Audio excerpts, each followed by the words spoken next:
Hello there, this is GLTV, your one-stop TV channel. On GLTV today, we will having this program, GBV Discourse.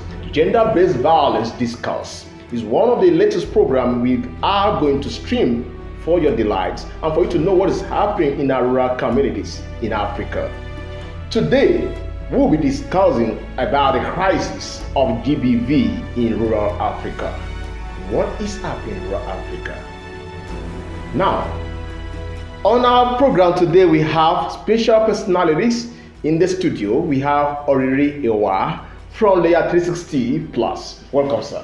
Thank you so much. So good to have you today. Yes. While you're looking Yes, Oriri Ewa is the CEO and the founder of Layer 360 Plus, a big organization in the country and as well in the Africa. Again, we have another person here, a Lady Maria Charles. Welcome.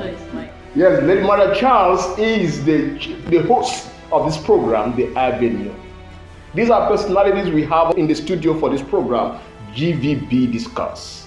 Yes, some different organizations, they will be talking about these issues. Gender-based violence in rural Africa. Let's get to know this and understand it very well. What are the prevalence rates of this crisis in rural Africa? Okay, for me, this is actually something. Sorry, let me have some tea poured in here. This is something that I'm really. Mara, maybe you should help me with this.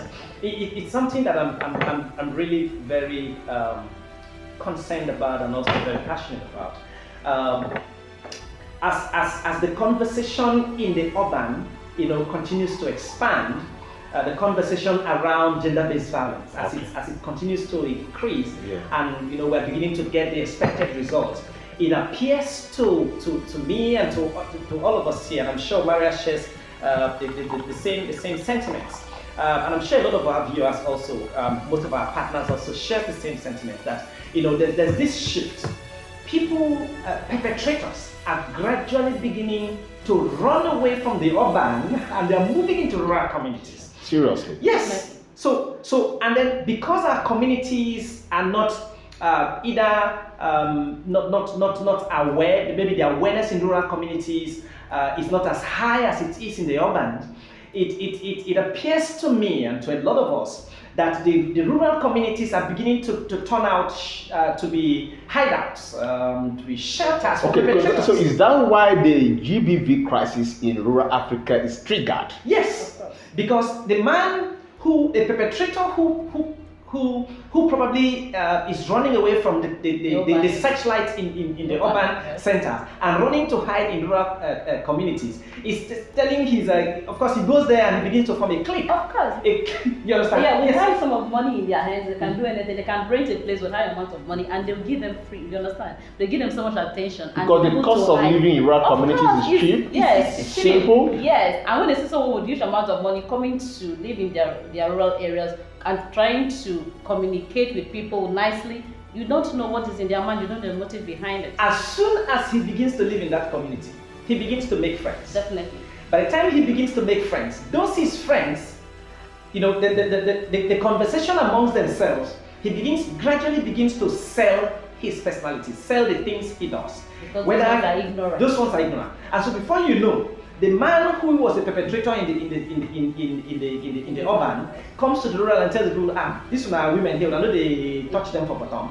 And so it starts from a soft conversation. And the soft conversation begins to grow. So before you know, it is increasing and increasing and increasing. Okay, so what we are saying in a nutshell is that the prevalent crisis of this GBV in rural Africa is very high. It's pretty and it calls for so much concern. Mr. Moon, look, let me put it this way, I'm scared. Let me tell you why I am scared. Let's take Akwa Ibom where we are, for example. If someone runs from the searchlight of, let's say, FIDA, International Federation of Female Lawyers, or runs from the searchlight of the police, and runs into a place like Ibno, or Interior East Nobolo, yes, for example, yes. He can hide there for a season. And before you realize it, people who who are relating with him, men who are relating with him, men of his kind, like you say, ignorantly, birds of a feather flock. They may be ignorant from the beginning, but the fact that you're able to relate with someone of that mindset for a longer period, you begin to practice. You begin to practice what he preaches and what he practices. Okay. So it's something that we need to begin to look at what we are doing right now by moving this conversation. The conversation to end the cycle of GBV and the silence, the culture of silence. Moving this conversation from the urban to the rural, the way we have started doing now, is something that everybody who is a practitioner in this industry needs to take more seriously than they did yesterday. Thank you very much, sir. Thank you, Lady Maria. Now, having said all this, we need to put it in a particular perspective. Mm-hmm. What are the causes of GBV? I mean, what are the factors responsible for the prevalent, the high rates of this crisis? Now, it's simple. The major reason why prevalence of GBV, incest, and all other forms of gender-based violence is increasing is largely because of the culture of silence. When there is silence, perpetrators are emboldened. Do you understand? As soon as there's silence, for instance, you live in a neighborhood, and you hear either the man scream, or you hear the woman scream, or you keep hearing young girls scream in a particular neighborhood, and you don't say anything. You keep quiet. Or you will know that something like FGM, female genital mutilation, that is a practice that globally there's a call to end this particular traditional practice, and yet you keep silent. You know it's a wrong practice. Let's say you retire from active service. Let me also add to that. When you're living in an environment and you're not familiar with people, you're not social with people, anything can happen, so no one will prove a concern about you. And no one takes responsibility. Yes, because you know why? Because these are people that you ignore on the road. You want to be a loner. You don't want to mix up with people. And when anything happens to you, even when you scream from your house, no one will want to come. Because definitely, and when you are living the kind of life that people don't know her, who is she? You're living in isolation. Of course. Okay. So apart from the culture of silence, do we also see this lack of technology that is not found in rural communities as being the cause? Yeah, because people are not exposed to the contemporary information gadgets, for example, like smartphones, to know what we are trying to do now. Exactly. For example, let's say we are streaming live right now. How many people have access to cell phones and are locked onto Facebook right now? Who can say, oh look, they can listen to this conversation? How many people? How many people are even able to watch television in those rural communities? How many people have the luxury of radio? How many people, sometimes power is even a problem. So they also have the problem, the technological deficiency. Mm-hmm. Yeah. Is also one of the problems of this increase in rural communities. Absolutely. Now, you are from Layer 360 Plus. Yes. You've done so much work in other problems of humanity. In collaboration with you, and GLTV has been and they have been talked so much about how to help girl child and women generally in Africa. Yes. Layer 360 Plus, the Avenue program. You are the host. So let me ask, the world will need to know, what are the efforts made so far to intervene in this crisis? One of the major things we are doing, Mr. Mo, one of the major things, and I'm sure Maria will also be able to explain to you a whole lot of the activities that her organization is also doing. But one of the things we're doing is that we're saying to everyone, both in our organization and in partner organizations, look, we've been on TV a lot. We are still on TV. People are doing a lot on radio. And on social media. And on social media. But here's the thing. We are moving this conversation to the rural communities. Beautiful. We have moved the conversation to rural communities. That's good. We are engaging with rural communities, and quite a lot of other organizations are doing the same engagement in some areas, within their catchment areas. But we have moved this conversation to the community, and it is not the kind of conversation that you're familiar with, maybe. The way this conversation is now, it is no longer you come hold a seminar in the community and you walk away. We're not doing that anymore. Beautiful. It's not yielding any results. It's not, or rather, let me say, it's not yielding the expected or the desired results. Okay, are you saying that they have designed a different paradigm? Yes. there's a shift, there's a total shift in paradigm. Now, this is part of what we're doing. And one of the activities, in one of these activities, in fact, that intervention, we have Mariam, her organization, also collaborating in that activity, of course, which we are also going to bring GLTV on board. Now, this is what we do.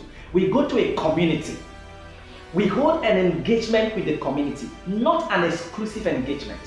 The day that the community is holding a community activity, Definitely. when almost everybody, a community activity that the community people have respect for. In their own language. In their own language that they will understand. So for instance, the community is holding a community day event. Yeah. In that community day event, we ask the traditional rulers to give us an opportunity to speak about GBV. Now, I may not be able to speak the language of that place, so we have an interpreter who is an indigene of that community. So as I speak, the interpreter interprets. In addition to that, we are also doing direct linkages where from time to time we will have live screens. So as we are recording from a particular location like GLTV, people in those communities are listening to the things we are saying, especially when we begin to talk about the impact of gender-based violence, the long-term impact of gender-based violence, how the long-term impact of things like FGM, female genital mutilation, and all of that, the long-term impact of sexual abuse on little girls, the long-term impact of incest. That particular one of putting screen in the rural community will break the barrier of these theological divisions. Yes, it will. Let me bring in this. That even when we go to communities, you realize that the people that they are hearing this for the first time, when you talk about gender-based violence, that surprises me. They are listening to it for the first time. Yeah. In that, when you go to churches, pastors don't preach about this. Yeah, absolutely. Grandheads don't talk about this. Their children doesn't know what is gender-based violence. They don't know their rights from the left. And now you now come to realize that people still live in the ignorance of today, even as we're in the 21st century.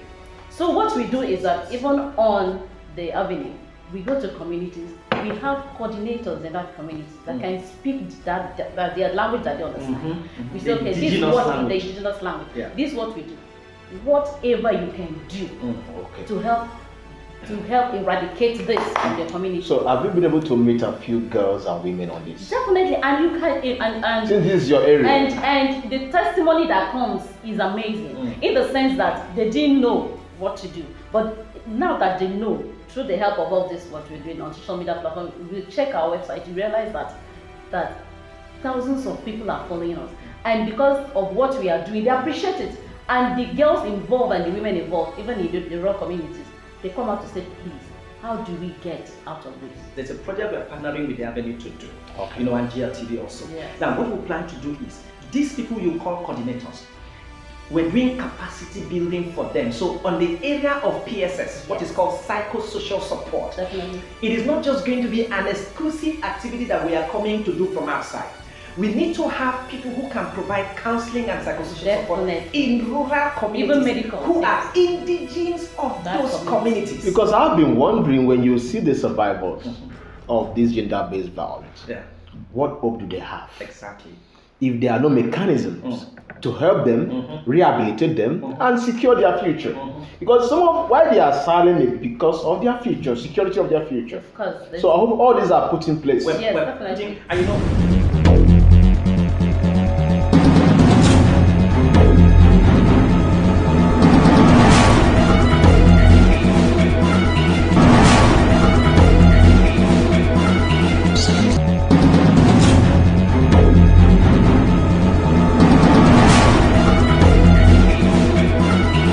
Welcome back. What an interesting session we have here on GBV Discourse.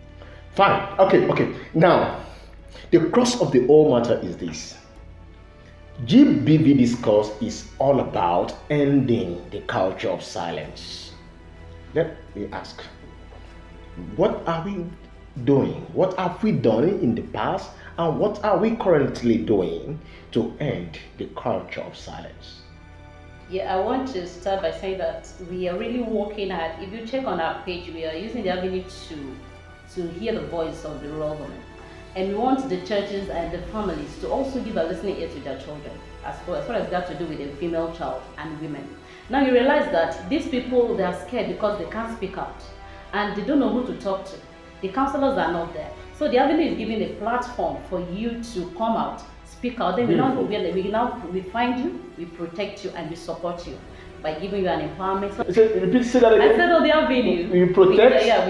We find you, we protect you, and we also support you. That's wonderful. Yes, so that is going to really help our communities and our society, Africa at large, to make sure that a woman and female children are being taken care of. No one should take advantage of a female child. Because with these three items to be made possible, made available, they will be able to speak up. Definitely. Because you don't just stop the silence, but what hope do they have? Exactly. I really appreciate that. A lot in terms of, just like you heard Maria say, a lot in the area of counseling is actually required. So we're trying to speak to churches that have branches in rural communities to see how they can have counseling units. Definitely. In the days when I was in the primary and secondary school, there were counseling officers in the secondary schools, and so if you had issues of concern around your career and issues that you needed to speak to someone confidentially, you just walk into the counselor's office, because the people saw the counselor's office as a place of pouring out a confidential center where you pour out your grief, your worries, your concerns. But if you go to most of the schools we have around today, they don't have those counseling centers, and we think that the counseling centers and counselors in those offices, in those units, either a church, whether it's a church or it's a mosque. You are just saying they are not there. So are you going to make provision for them in all the schools? We are encouraging those organizations, those institutions to have those counselors. And then when they have those counselors, they can reach out to us, and we will do the part. Our part will now be to provide capacity building on how to provide psychosocial support, and how to do counseling, and how to also manage the confidentiality aspect, because a lot in terms of stigmatization is also sure to happen in our rural communities. Yes. That is for school. The teenagers, the young people who are in secondary schools or primary schools. What about women who are not in schools? How are they going to be helped to? Are they going to speak up? There are a lot of organizations also that are doing, different activities in the areas of providing counseling and psychosocial support for people like this category of survivors that I mentioned, who are not in school, who are out of school survivors. Now, where you need to have support for out of school survivors, we may not necessarily provide that particular service, but there are a lot of organizations, and some of them are also collaborating. Yes, collaborating with us. So when we have those out of school survivors who need to be provided with services in the area, that specific area of PSS, we refer them to that organization, but we also take the time to study their psychology, because some people speak to you and they have the confidence of letting out. You do a referral, and at the point of that triangle of referral, their psychology suddenly drops in terms of the confidence to let out at that point. So we look at that. We're also trying to see how in our organization we may need to have someone who is able to, who has the capacity trained with the relevant skills to be able to provide. But in the now, we are not doing that. So we work with a partner organization. But like I mentioned, we've noticed from experiences that when that triangle occurs, the person speaks to us directly. By the time we're doing the referral and asking that person to go to complete that triangle of the referral of an action, the confidence of speaking up and really being able to speak to that other person because of the crisis you're going through, whatever you're facing, it suddenly drops. So we're trying to see how it comes here and it ends here. It also is going to help a lot in terms of the confidentiality process of trying to provide this support. Yes. Let me also add this, that in the process of us going to communities to find the survivors, you realize that we, being as a woman I am now, so they are confident enough to talk to me.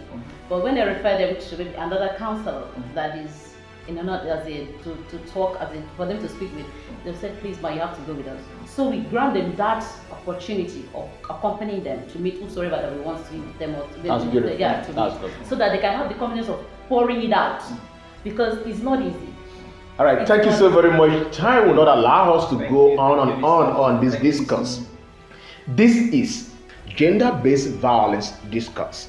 It will be discussion upon discussion.